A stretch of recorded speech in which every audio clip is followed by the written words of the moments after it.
Press, chairman of the MPC and leadership. We thought to invite the media to discuss issues that are critical to the well-being of our country. We are quite concerned about the Senator Brownie Samoka case. We're especially concerned because the money in question is money that was drawn from army officers that have served this country, and it's money that was placed in trust for their well-being. During the early days of the army's strength was about 2,000 or a little over 2,000. Over time, it started to decline. We were not sure what was leading to this decline. Yes, we heard lots of issues, lots of complaints, but the case created an interesting perspective and wonderful impressions were formed.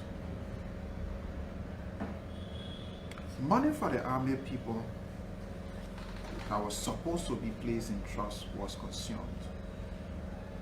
If you look at the case file, you find out that the former late Minister of State for Presidential Affairs wrote 2 letters instructing and requesting money to be withdrawn from that fund. The rest of the other times, monies were withdrawn from the fund. There was absolutely no authorization. But let's even look at the letter that was written. I'm sure if Mr. Samoka was written by the Minister of State or requested by the President then to kill his son, I'm sure he would not have done that. When people serve in public offices and they clearly proved that they are willing to sell their integrity, they're willing to trade their character just to remain in public office, those kinds of people cannot be permitted to lead in the public space.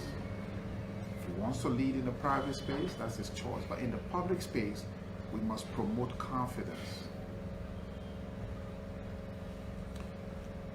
The entire ethics of Mr. Samoka's action is scary. It's scary because, in every respect, Mr. Samoka, as Minister of Defense, is supposed to have looked after the well-being of his soldiers. Minister of Defense. And he proudly says, the President of Liberia gave me authority to do what I did. That's not very encouraging. And these are the same people sitting in the public space that think they have the moral rectitude to speak against corruption. But there is something more troubling. Up to the time of the elections, 4 political parties, the CPP, comprising the CPP, selected this gentleman as their senatorial candidate for Lofa County. Even though the lower court had found him guilty, they did not look at the facts of the case because obviously one of their own was affected. So on the one hand, we could stop a presidential nominee, Zolizo, from being a deputy minister, but on the one hand, somebody that had been convicted by a court, though pending Supreme Court ruling, still qualified to have contested an elections. It questions the credibility of the CPP. And it shows in every respect that if you were to give the CPP power, they will repeat the same missteps of Madam Sirleaf. And interestingly, Cummings is a part of this coalition. He said absolutely nothing. This is the man who, as soon as George Weah speaks, he's the first to call it rubbish, trash. But Browning Samuka, this is Zogo business. You know, when you call it corruption, or even when we call it corruption, we make the thing sound good. You know, this is Zogo attitude. He stole the people's money, and Cummings was quiet. He said nothing. But this is the man passing around that wants to be president of the Republic of Liberia. And as Liberians, we must not be carried by generosity. Somebody has some wealth from somewhere, however way they got it. You know, they give to this school, or give to this place, or give to that place, and all of a sudden, we are supposed to trade our country to people who have proven that they have no good character only because they come up. Two things: they pretend to speak about issues that hurt us, or they give money. That's why I said the CPP is not a serious vehicle, and the MPC remains the only vehicle to lift our country forward. If people in the MPC misstep, we will clearly say they misstep. We cannot correct our own children at home. We have no right to talk about what somebody else is doing in their house. If we want to come to the table and condemn this government, as I have been doing on many fronts, then we must condemn people within our own circles and settings that misbehave. Boyka, knowing that this man had been condemned by a lower court, lifted his hands. And the important thing is, immediately after the ruling, everybody decided to be very quiet. Very, very quiet. Looking for a new opportunity. Don't forget, these are the same people who, I don't know if they read the Crow report or not, or whatever report they read, they said $16 billion was missing. They exposed the lives of lots of Liberians to the streets to be ripped apart, when in fact they had no basis for this. Liberia was caught up in all kinds of international news. CPP is not a credible option for leadership. Boyka, as a person, for 40 years of his life, if you extract 40 from 12, you're going to find out that Mr. Boyka, for 28 years of his life, was in the agricultural sector, either as LPMC or as Minister of Agriculture. He has not been able to open one value addition infrastructure. He doesn't even have anything that has to do with adding value to rice, or even converting cassava to any, not even a gari making machine, farina making machine. He doesn't have that. But he wants to be president of the Republic of Liberia. Now, we've given you opportunity at every interval. People that are corrupt are your friends. When you need to lift the hands of corrupt people, Zogos, you lift their hands. Yet you want to be president before you transform the country. I think Boyka and Cummings need not to waste their time. And so my people in Liberia have come, and people, Liberians in the diaspora, we must take these things seriously. These are the mistakes we make. We enable the wrong actors to state leadership, and in the end, we start to scream and we say, oh, the person misgoverning. When people show you themselves already, we mustn't give them any more opportunity. And so this is a clarion call to our people around this country, not to let these people be elevated, because these people are not serious for national leadership. There is something else that's very important. Every organization wishing to elect people either to senatorial position or chairmanship of his party, will have an integrity checklist. What was the Liberty Party integrity checklist? We don't know, but we saw Mr. Ability elected on a white ballot. But there is something that's very important. Let's go back in time. Mr. Ability wanted to be president of FIFA in 2015. FIFA came up with an integrity checklist, and for my listening audience, I'll read it to you. FIFA checked and reviewed your corporate records. They asked you to submit the records of your company or companies that you have, or your businesses. FIFA checked if you have pending litigation cases. FIFA also checked if you have bankruptcy proceedings.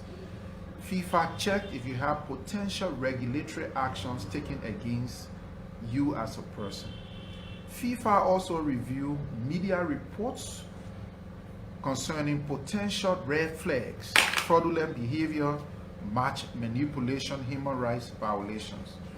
FIFA as an organization wanted to make sure those desiring to lead the organization, one, were not bankrupt, they did not have corporate challenges or litigations or all these cases.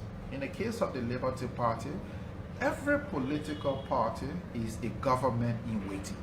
In the case of the Liberty Party, what happened? A government in waiting. Musa Ability was banned by FIFA. Say you do not qualify to contest the presidency of FIFA. He didn't stop there. He went to the court. We have a court called CAS, which is the Court of Sports for Arbitration. It's based in Switzerland. He went there and that court ruled against him. And you all know the story. He did not participate in the FIFA presidential election. His candidature was cancelled, was annulled. So he was firstly banned by the Elections Commission of FIFA. You don't qualify. He said, no, I qualify. He went to the CAS. The CAS upheld the ruling of the Elections Commission. Mr. Ability went again to CAS. This time, he went to CAS complaining FIFA for the action he sued CAF. And then FIFA enjoined herself.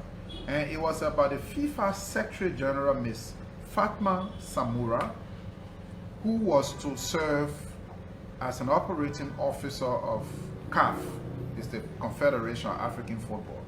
When FIFA enjoined herself to the suit, that's just 2020 last year, Mr. Ability then withdrew from the suit.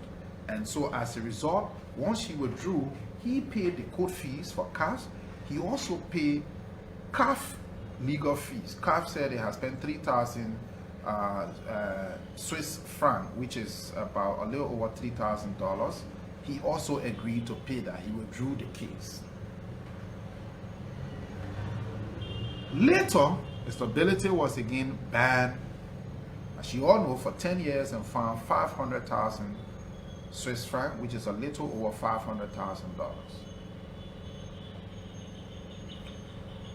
With all of these things pending, one would have thought the Liberty Party has projected itself as a clean party, as a party with men of integrity, of decent people. One would have thought that these would have been significant red flags, but no. The party needed to be given to him, uncontested, white ballot. Now the question somebody will be, but why are you talking about this? Now we are in opposition. A political party is a party in waiting. If a political party that is making the most noise from the CPP, who basically, I can say, this is what in business we call hostile takeover. This man was a member of Liberty Party. He could have bought 10 pickups, 15 pickups for the party. He didn't. As soon as he became chairman, then 10 pickups came, like, you know, they gave him the party in exchange for 10 pickups. And these are the people masquerading, wanting to be president and leaders of our country. And they want to have the audacity to discuss corruption issue. You remember some of these people from the Liberty Party were making the most noise. Oh, Wamodiki is this and he's that. What happened? So when John Brown is involved, they know it's not corruption. But when Paul is involved, and especially Paul comes from another end, then it's corruption.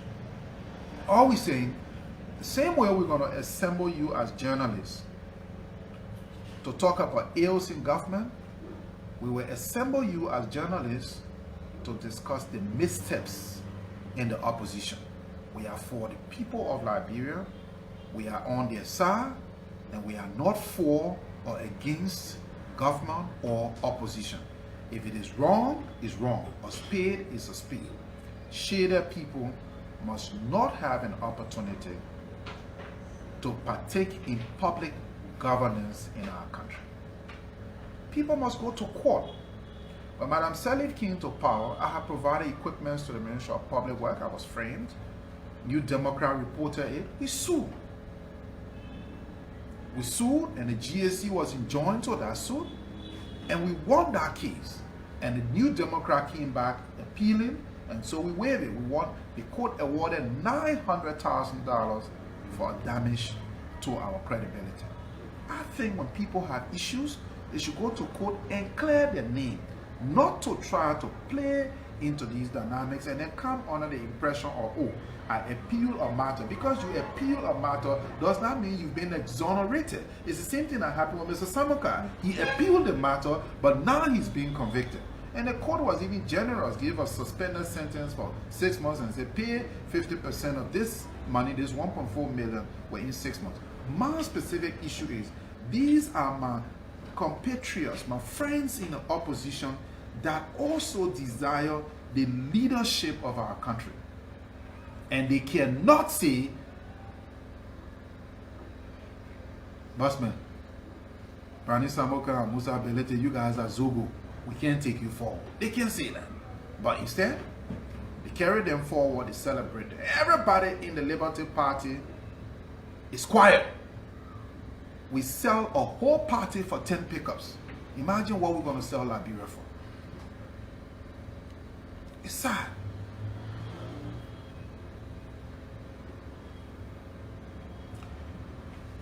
We in the MPC have always stated our clear objective and our clear focus for the governance of our country. We come to the table with a clear objective.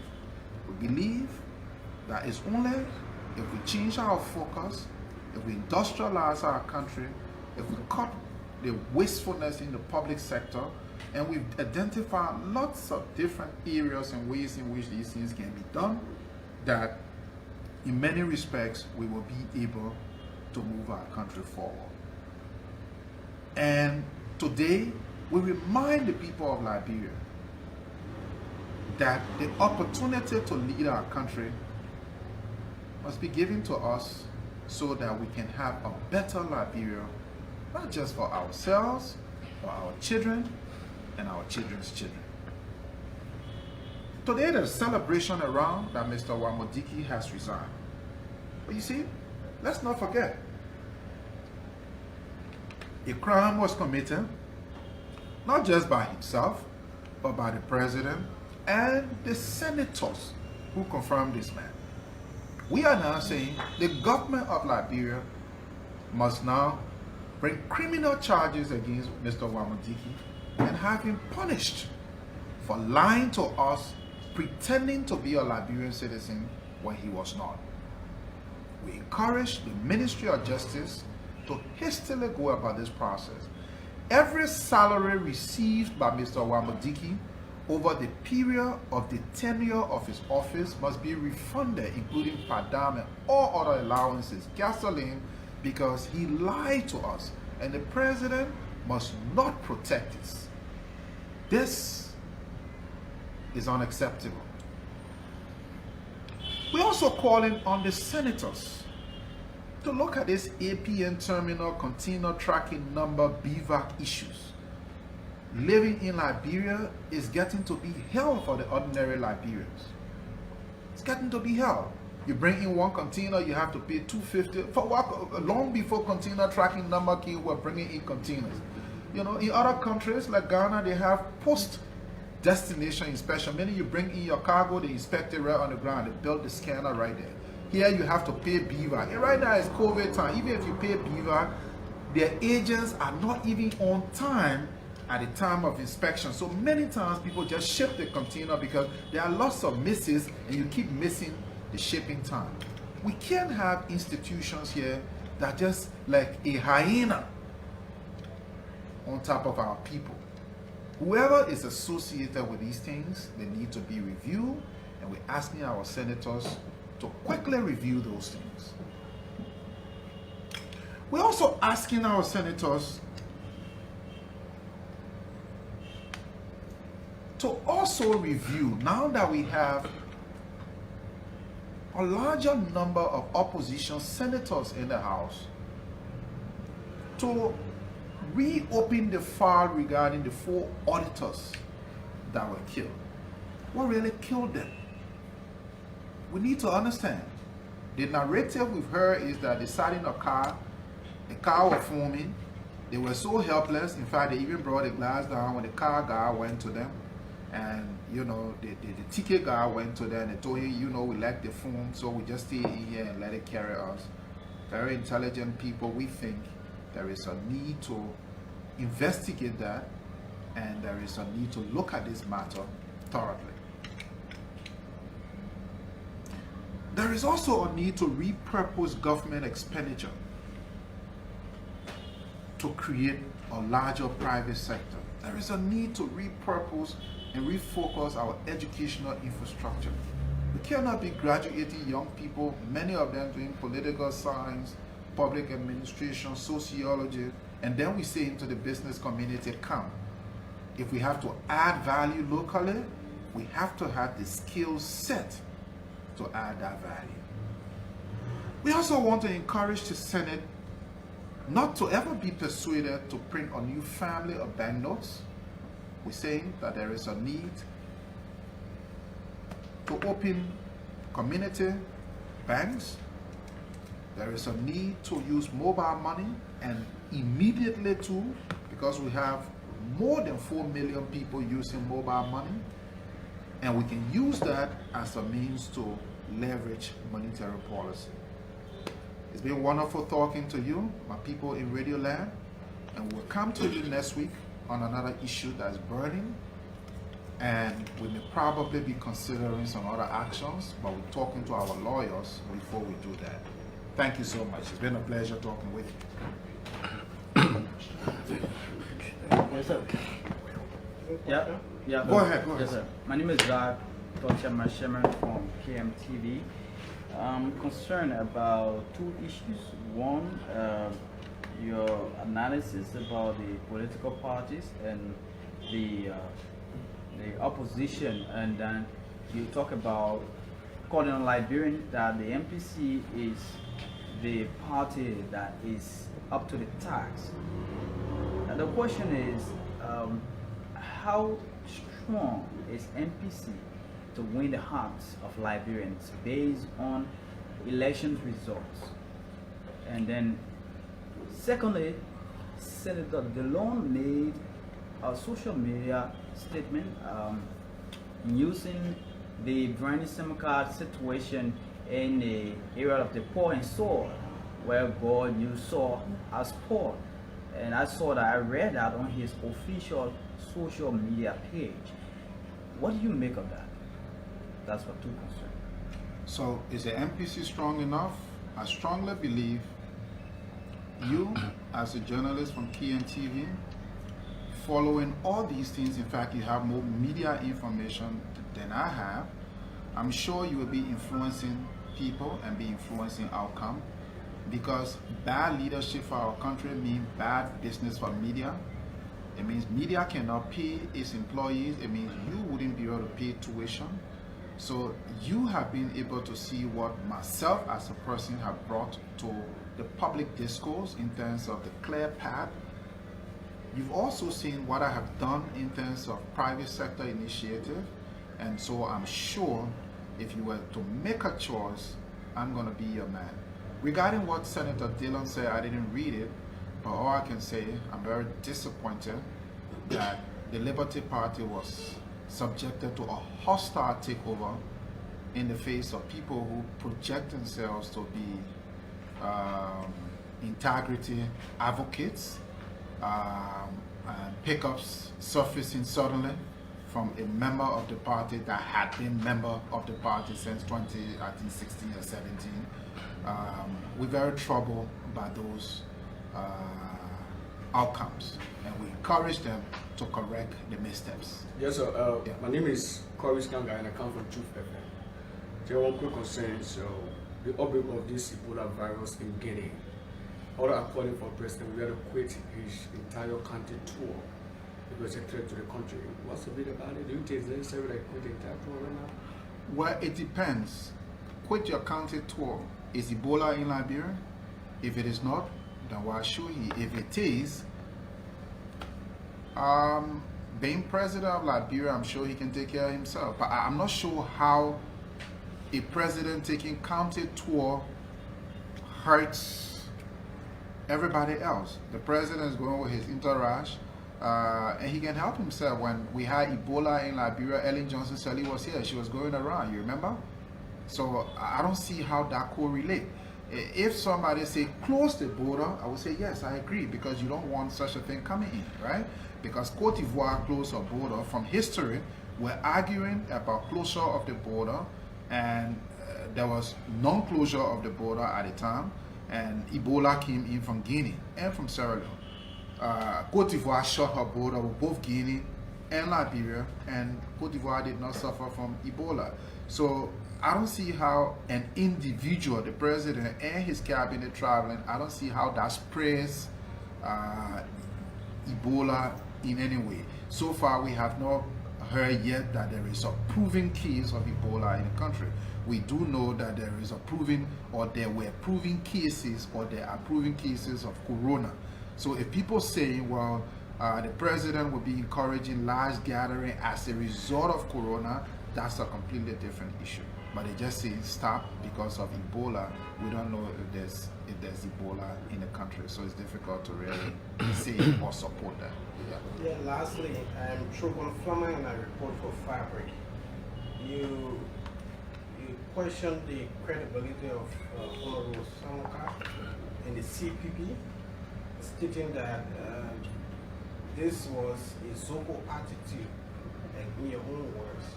Now, the former president admitted that she instructed Mr. Samuka to use the money, and also President we are admitted also of paying the money. He even went and paid the first tranche of the money, that is 500,000, and they are still going after Mr. Samuka.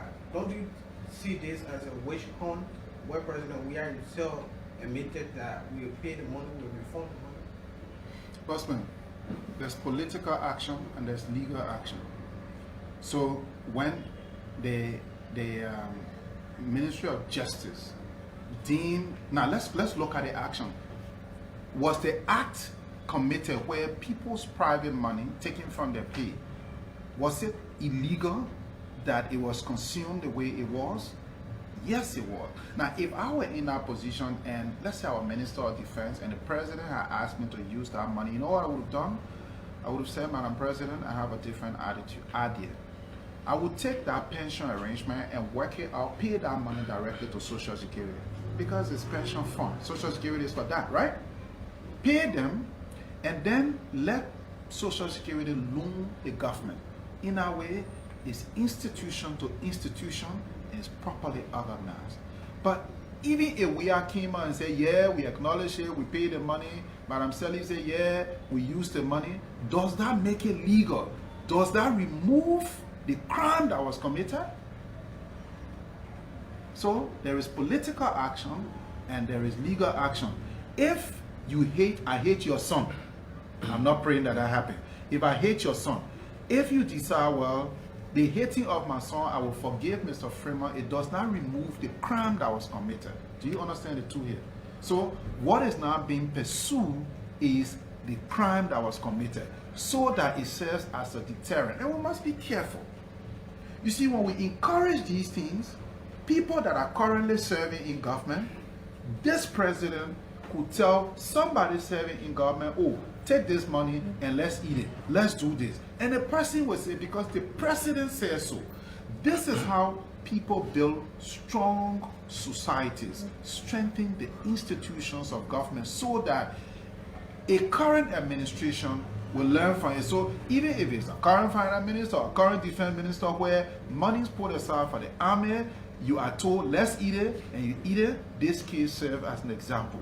If you commit the crime, then we'll go after it. So in every respect, it is not what President we have said, it's not what President Sally said, it's not what action was taken, it is what the crime was. Now, alternatively, if the both of them agree, President Weah can now take money and give it to him to pay, if that's the case. But in any case, if a new government comes in, that new government will have the right to query President Weah for taking money to pay for an illegitimate action. And I think it creates a beginning and a solid basis for us to start building strong institutions, so that poverty can get all of our streets. But people ride big cars, they ride big kosu, they sit behind dark glasses, they go into high offices, and they work and do things with impunity, and then we celebrate it and say, witch hunt. What's witch hunt? Look at what's happening in America. They've acquitted President Trump, but what they're saying, the same people are saying, we set up a panel inquiry for the criminal aspect to investigate this. So he's not off the hook. It's the same thing that I think is being trying to establish, and we need to celebrate that. If you're working, it's better for you to leave that ministry with a good name than to be a favorite of the president just to hurt your own people. And I think we need to start from somewhere. Yeah. Thanks so much. I'm Judo Nobody. I come from Freeman. Repeatedly, you have said Walker is not qualified to lead Liberia or to contest for the presidency, the highest seat of the nation, because he has brought nothing on the table. He has worked for over 40 years, like you said, 28 in the agricultural sector. He has brought nothing to show infrastructure to change cassava to this and that. My question is, what have the other presidents from Samuel Doe, what did Samuel Doe bring to the table? What did Ellen Johnson Sirleaf bring to the table? And Dallas Charles Taylor, that Walker doesn't have to bring to the table to become president? You know, the question you're asking me now is like, they say Mr. John Brown got 1 million, but which bank he got it in? I wouldn't know, because I haven't seen it. Ask the people of Liberia why they voted them in office in the first place. What I'm now trying to do is to avoid the repeat. So all I'm saying is, the mistakes we made where we put people in office, where they brought nothing to the table, that shouldn't happen again. That's what I'm trying to do. Thank you so much. Sir. Thank you very much. My name is James Kweku, and of course I report for Prime FM. You said that the collaborating political parties should not have agreed to elect Mr. Musa Belete as its chairman of the Liberty Party. But these arguments have been put forth, and yet the constituent members of the political party, including the ANC and the other political parties, have repeatedly argued that they do not or have any fish to fry in the internal challenges of another constituent member.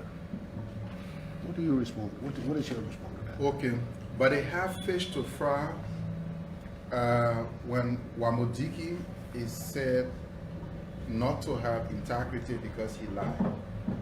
They have fish to fry when other things are happening in the government but they don't have fish to fry when things happen in their own backyard.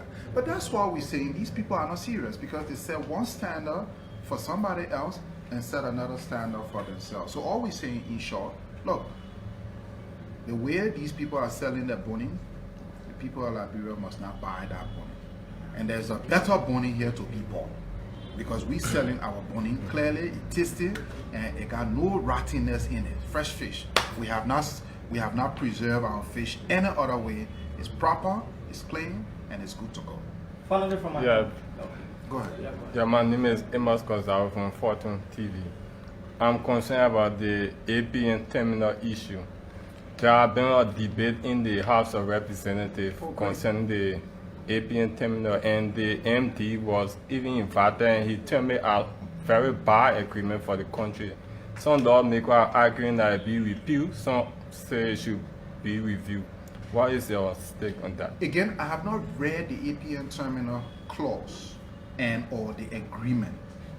So I don't know the clauses in there. I don't know what the provisions are and what it says about termination and or review. I don't know what the performance clauses are. So to say here and to agree that it should be terminated, what if you terminate and sue us like what's done with the Nigerian government and walk away? Not terminated, but repealed or review. Yeah, when you repeal something, you know what that means, doesn't it? Yeah, my name is Edwin. So in every respect, we're saying, since we have not read it, and they probably have read it, they will be guided thereby. But if I were in the case, or if I were asked to be a part of them to assist this process, I will look at the agreement and look at some of the performance clauses on which we will hold them and use it as a basis for a review. You being a politician, a political leader of a political party, yeah, you also a businessman. Can you tell in what way has the APN terminal contract or the tracking number has affected your business? And secondly, why now? The thing with these structures is that, you know, right now you pay two fees. You pay first, you only used to pay port charges, but now you pay the MPA fees, you pay the APN terminal fee. Now you have another layer called the APN terminal. And don't forget, the mobile phone you're using, if you buy it, say $10 in China or in America or Japan or wherever it's coming from, you pay another $10 to bring it here, you spend $20, right? You get to the port, then you spend $40. You add it to the $20, it's going to lead the final selling price, because obviously the man is going to factor in his rent, his employee costs, all those things going to factor in order to be able to sell this phone. So the final cost to consumers is what we're talking about. And that final cost to consumer also affects us, because if I buy this from $10 and I can actually sell it here $25 because it's cheaper, you may be tempted when your phone has a problem to say, I'll just put your phone away, take my data out and go and buy a new phone. But when one phone costs you so much, then it becomes a problem. So in every respect, it is a serious problem and it needs to be looked at urgently, because first, it's causing serious problem for our people in terms of cost. Two, it's affecting businesses' capacity to sell volume. So that directly deals with those two questions. And once as a business you can sell volume, it undermines wealth, it undermines growth, it undermines competitiveness, and you can't create the employment you need to create in the private sector. All right, I'm Yes. Esther Daku from Freeman FM. My question has to do with this epidemic Ebola. Liberia has experienced it and we went through a serious trauma time. So as a leader in Haiti, what can you say to Liberian people concerning this outbreak? I would say, look, there is a need to close the border immediately. I've heard all the arguments about pepper and all that. We heard those same arguments before. They need to shut the border immediately. They need to do like the Ivorians did. We need to deploy the army at our border. We have several porous border crossing points, but we know them. What Ivory Coast did in around 2014, they deployed the army along all of those porous border crossing points. And we also need to sensitize and educate. That's what they did. Don't forget, we have the Guiot and Mano tribe at the border with Cote d'Ivoire. We have the Crown tribe at the border with Cote d'Ivoire. So the people were also crisscrossing, but during the Ebola time in 2014, they stopped all of that. So even if you have found left and right, you couldn't the greater good needed to be protected. And I think with dealing with COVID, the world has its own challenges. The resources of the world is heavily burdened and taxed by COVID. Ebola added, it's a double whammy. So what we need to do is to shut down our border, take the army out of the barracks, put them out there, let them cover that entire border point, send the health team out there, educate our people, make sure nothing comes in and out. If that happens, I think that will help us a whole lot. But if we sit here and waiting, hoping that this coming and this can be a basis for us to make some money, we'll be making a terrible mistake. And I hope this president and this government listens and listens quickly. And I think that health minister and her team needs to go out there and leverage their expertise and provide significant education at the border.